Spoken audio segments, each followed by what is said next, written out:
17 तारीख को चुनाव के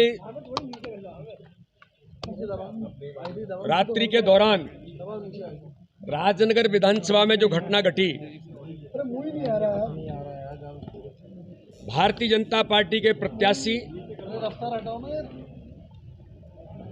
अरविंद पटेरिया और भारतीय जनता पार्टी के कार्यकर्ताओं के ऊपर योजनाबद्ध तरीके से कांग्रेस के वहां के विधायक और प्रत्याशी नाती राजा और उसके गुंडों ने प्राणघातक हमला किया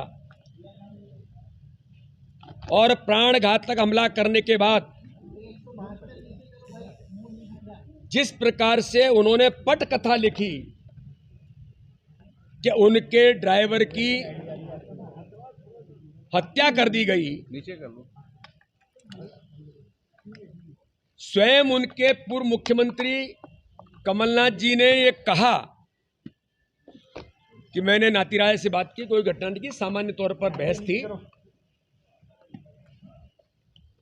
और उसके बाद इस कहानी को गढ़ करके उनके ड्राइवर, जिनका करैक्टर आपराधिक प्रवृत्ति का है, एक उनका सलमान खान जो किसी गाड़ी से दबकर जिनकी मृत्यु हुई है, उनका एक वीडियो ओपन देसी कट्टा से गोली चलाते हुए जारी हुआ है। और कोई ड्राइवर अपने मालिक को बचाने के लिए गाड़ी लेकर के भागेगा कि दूसरों पर अटैक करेगा? वो ड्राइवर था कि शूटर था? और किस गाड़ी से दबे, क्या हुआ?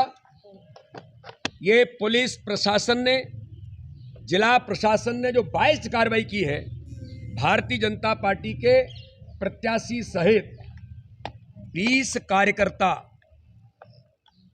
और 15 अन्य कार्यकर्ता, यानी 35 लोग, 302 की एफआईआर। भारत का पहला केस होगा, कोई व्यक्ति किसी गाड़ी की चपेट में आकर के एक्सीडेंटल उसमें उसकी डेथ हो जाती है, तो प्रशासन कितना बाइज्ड है कि 302 की एफआईआर 20 लोगों के खिलाफ करता है। क्योंकि इलेक्शन कमीशन,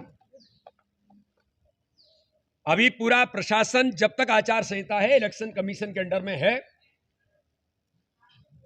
तो एक और एक पक्षी कार्रवाई करते हुए केवल नाती राजा और उनके गुंडों के कहने पर 302 की एफआईआर भारतीय जनता पार्टी के कार्यकर्ताओं के खिलाफ हुई, हमारे प्रत्याशी के खिलाफ हुई।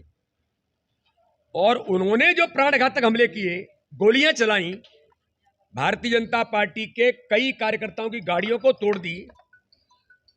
एक भी कार्यकर्ता लगातार कंप्लेंट करने के लिए पहुंचे, लेकिन उनके खिलाफ कोई कार्रवाई, नाती राजा और उनके अपराधी गुंडे और स्वयं नाती राजा इसी प्रवृत्ति के हैं, कोई कार्रवाई नहीं हुई। दुर्भाग्यजनक है।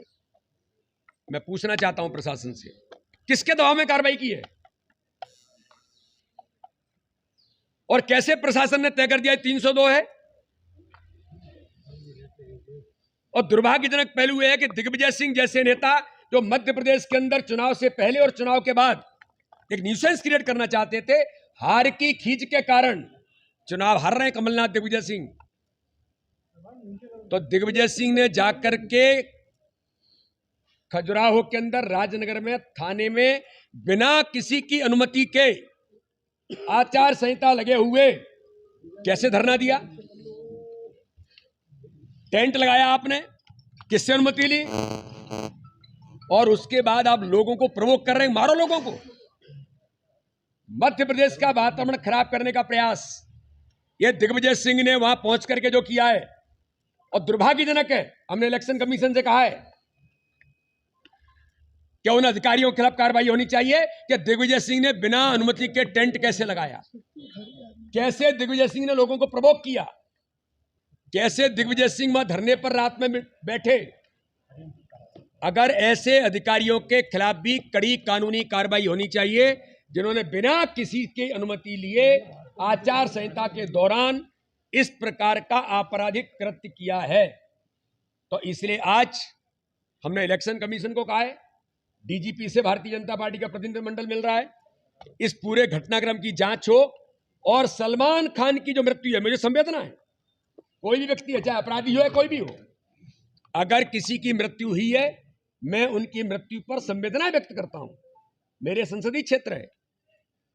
लेकिन मैं तो उन मुस्लिम भाइयों से भी कहना चाहता हूं, और मैं मीडिया के सामने गंभीर आरोप लगा रहा हूं, सलमान खान को स्वयं नाती राजा ने और उनके लोगों ने अपनी गाड़ी से दबा करके हत्या की है। इसकी जांच होनी चाहिए। ठीक है।